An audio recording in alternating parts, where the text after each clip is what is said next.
Welcome back to another deep dive. Today, we're getting into a really fascinating story from the ancient texts. Mm-hmm. It shows how, even a really small disagreement can just explode into something massive. Yep. Quite a tale about leadership, community, and, Yeah, and maybe failure, too. absolutely. It's a powerful narrative.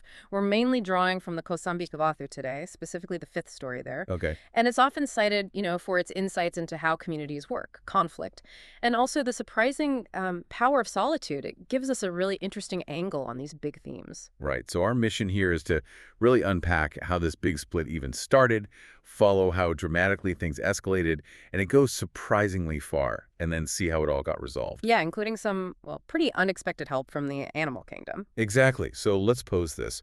What if a simple misunderstanding, literally about leftover water, could tear a whole spiritual community apart, with ripples going all the way up to the heavens? Let's dig in. Let's do it. So let's set the scene first. We're in ancient Kosambi at the Gosatarama Monastery, Right. and you've got these two really prominent monks there, right? Yeah. Big figures, lots of followers. One's a Venadara, the discipline expert, The rule keeper. and the other's a Dhammacatika, a skilled preacher. Sounds like a good setup on paper. You'd think so. A balance, potentially. So what was the tiny little thing that kicked it all off? It really was tiny. The Dhammacatika, the preacher monk, he used the toilet area and, well, he left a bit of water behind in a pot. An oversight. Okay, just some leftover water. Seems minor. Very minor. And the Vinyadhara, the disciplinarian, he finds it. What happens then? Well, he goes up to the Dhammacatika and asks, did you leave this water? Yeah. The Dhammacatika says, yes, he did. Then the Vinayadhara asks, do you realize that's actually an offense according to the rules? Okay, here we go. This is the moment, isn't it? This is absolutely the crux, because the Dhammacatika replied, no, I didn't know it was an offense. But here's the key part. Even after being told point blank that it was an offense, he stuck to his guns. He maintained this view of, no offense, the anapathihi. So it wasn't leaving the water itself. No, not really. It was the digging in, the refusal to accept he'd done anything wrong, even technically wrong after it was explained. That denial was the real spark. Right. That inequity. And that refusal just set things in motion immediately. Instantly. The Vinayadhara goes straight to his followers and says, basically, look, this guy committed an offense and he doesn't even see it. Wow. Okay. And word spreads fast, I assume. Like wildfire. Yeah. And the reaction from the other side, the Dhammakatika's followers, was just as quick. They didn't just defend their teacher. What did they do? They accused the Vinayadhara of lying. Lying. Why? Their logic was, wait a minute, your guy, the Vinayadhara, initially said that if it was unintentional, it wasn't really an offense. But now he's saying it is an offense. So, boom, accusations of lying back and forth. So it went from leftover water to accusations of lying between the two main groups almost immediately. Exactly. And the text calls it kalaha, just quarreling, arguing, that kept growing and growing between these factions. It's amazing how fast that escalated. It really is. And this rising tension wasn't just talk. It led to a formal act. The Vinayadhara saw his chance and actually excommunicated the Dhammacatika. Excommunicated him. For what? Officially? Officially for not seeing the offense, for holding on to that anapatitihi. And this is where the story really blows up, right? Doesn't just stay within the monastery walls. Not at all. It's kind of wild. The conflict spread everywhere. Lay supporters in the town split into two camps. Nuns did too. Even the local guardian spirits, the deities. Even the gods. Yes, all the way up through the heavens, right up to the highest Brahma realms, the Akanya heaven. Everyone took sides. The texts say it created this massive unified uproar across all these different levels of existence. Just incredible. A single clamor of conflict echoing through the cosmos, starting from a pot of water. It shows how interconnected things were seen to be. And, of course, the Buddha becomes aware of this schism. What does he do? He must try to intervene. Oh, absolutely. He tries multiple times. First, he sends messengers, twice, urging them to reconcile, find unity. And the monks. They refuse. They wouldn't even meet with the messengers, just flat out refused. So the direct approach isn't working. What next? He goes himself, he travels there, sees the situation, and really laments this split sangha, this divided community. He spells out the dangers, the adunava, very clearly. Dangers of what specifically? Both sides. The danger of wrongly excommunicating someone and the danger of refusing to acknowledge an offense when it's pointed out. He's trying to show both sides their part in it. Does he try any practical solutions? He does. He actually allows them to keep performing their main communal ceremony, the Upasatha, in the same designated area, the Summa. Oh, okay. So some level of short space. Yes, but with a condition. He makes a new rule. They have to sit apart during meal times, specifically to stop them from arguing while eating. Trying to manage the symptoms, at least. Exactly. And he doesn't stop there. He turns to storytelling, which is a classic teaching method for him. He tells these Jataka tales, stories of his past lives. Like which ones? Well, he tells the Lu'ukigatika the story about the quail. Ah, the quail. What's the lesson there? It shows how quarreling, even among tiny birds, can lead to disaster, even bringing down a huge, powerful elephant. Unity is strength, disunity is destruction. Okay, makes sense. Any others? Yes, the Vaikataka, another quail story, basically showing how a group of quails got caught by a hunter because they were fighting amongst themselves instead of working together. He's really hammering the point home about unity. He is. And then a really powerful one, the Digavukumara Jataka, the story of Prince Digavu. What happens in that one? It's intense. Prince Digavu's parents, the king and queen, are killed by another king, Brahmadatta. But eventually the prince has a chance for revenge and chooses forgiveness and reconciliation instead. Wow. So the Buddha tells them this story of ultimate forgiveness. Yes, and then he asks them directly, look, even this prince facing the murder of his parents chose peace. You monks, living in this incredibly well-taught path of Dhamma and Vinaya, how can you not find it in yourselves to be patient and gentle with each other over this? That seems like it should hit home. You would think. But the really frustrating part, even after all that, the direct talks, the practical rules, the powerful stories, they just wouldn't listen. They stayed stuck in their quarrel. Still arguing. Stubbornness is a powerful thing. It really is. It shows how deep the roots of the conflict had gone, especially that refusal to admit fault. So what does the Buddha do now? He seems to have tried everything. He makes a radical decision. The texts say he felt akin, just crowded, overwhelmed, distressed by their refusal to listen. So he decides, okay, I'm going to live alone. Just leaves. He departs for the Parlayaka forest. And significantly, he doesn't tell the Sangha he's going. He just withdraws. That's a huge statement. Not just a retreat, but a kind of silent protest. Yeah. Or maybe letting them sort it out. It feels like a bit of both, a profound step back, and it fundamentally changes the dynamic.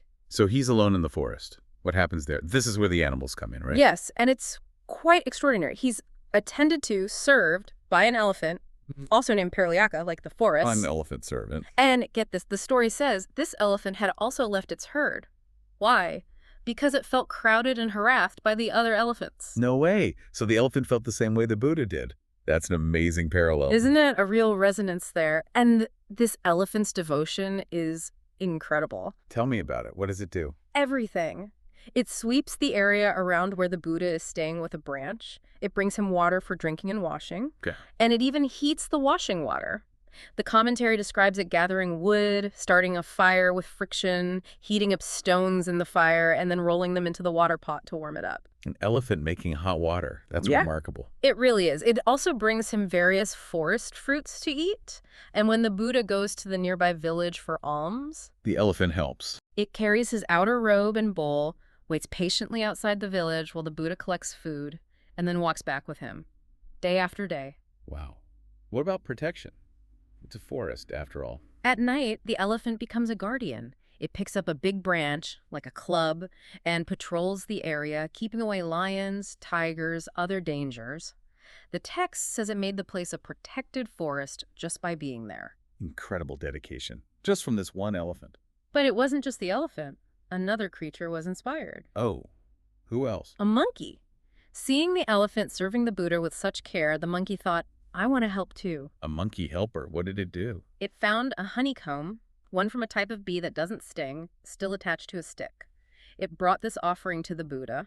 A sweet offering. Did the Buddha accept? He did, but he noticed there were insect eggs still in the comb, so the monkey carefully picked them all out. Very diligent. Yes, and then, filled with absolute joy that its offering was accepted and perfected, the monkey started leaping and dancing from branch to branch. Oh, dear. Yeah. It missed a branch, fell to the ground, and died. Oh, no. That's so sad. It is tragic. But The story emphasizes because its mind was so pure and full of joy and devotion at that moment, it was instantly reborn in the Tavatisa heaven. Reborn as a god. Yes, in a beautiful golden mansion. It's a powerful teaching, isn't it? That the purity of intention, the heartfelt devotion, is what matters most, regardless of the form you're in. That's quite a story. So the Buddha is being cared for by these devoted animals. What's happening back in Kosambi with the monks? Well, the Buddha being gone didn't go unnoticed. The lay supporters, the townspeople, found out why he left because of the monks quarreling. And they weren't happy about it, I bet. Not at all. They basically decided, as a community, okay, if these monks are going to behave like this and drive the Buddha away, we're done. They stopped showing them respect, stopped giving them alms food. Hitting them where it hurts. Practical consequences. Exactly. And it worked. Without the lay support, the monks started going hungry, getting thin. Reality bit. So that finally got their attention. It did. They finally humbled themselves. They started talking to each other, asking for forgiveness amongst themselves. A real shift. But the lay people had a condition, right? They did. They said, that's great you're talking, but it's not enough. Before we support you again, you need to go apologize to the Buddha himself. Setting the bar high. So someone needs to fetch the Buddha. Right. Around this time, some major lay supporters like Anathapika and Visakha from Savatthi sent word asking the Buddha to come back. So Ananda, his main attendant, gathers 500 other monks and heads off to the Paralayaka forest. To bring the Buddha back, does the elephant try to stop them? He does. Paralayaka, still protective, sees Ananda and this big group approaching and moves to block them. Uh-oh.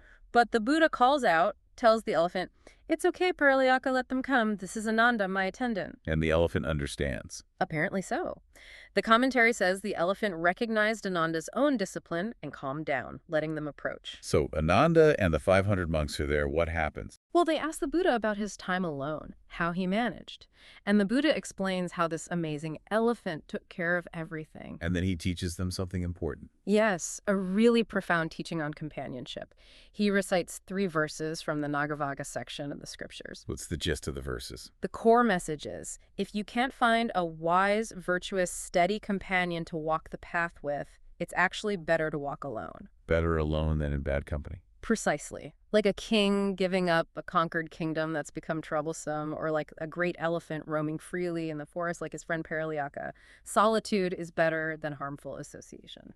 Powerful advice. And how did the monks receive this teaching? Incredibly well. The text says that right after hearing these verses, all 500 monks attained arahantship. All of them.